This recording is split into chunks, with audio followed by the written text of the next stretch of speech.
થી કરીશું.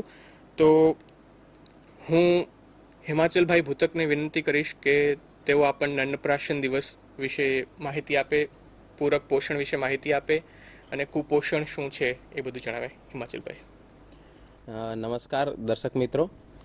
સૌપ્રથમ તો હું અત્યારે નિહાળી રહેલા દરેક દર્શકોને અભિનંદન આપું છું, કારણ કે બાળકની અંદર કુપોષણનું સ્તર દૂર કરવા માટે, બાળકોમાં કુપોષણ ઓછું કરવા માટે ગુજરાત સરકારની જે પહેલ છે એની અંદર આપ સૌ જોડાયેલા છો અને આપ સૌની મદદથી જ આપણે કદાચ આપણા નાના નાના ભૂલકાઓને કુપોષિતમાંથી તંદુરસ્ત બનાવીશું અને આવતીકાલની ગુજરાત એને એક પ્રસંગ બનાવવો છે એ માટેના પ્રયત્ન છે.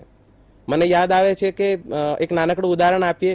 જીજાબાઈને જ્યારે શિવાજીને ઝુલાવતા પોતાના હલડામાં કહેતા કે ધાવ જોરે મારા પેટ ધાવી લેજો ખૂબ દ્રફીને હાજરે, ત્યાં સ્તનપાનનું મહત્વ બતાવ્યું છે.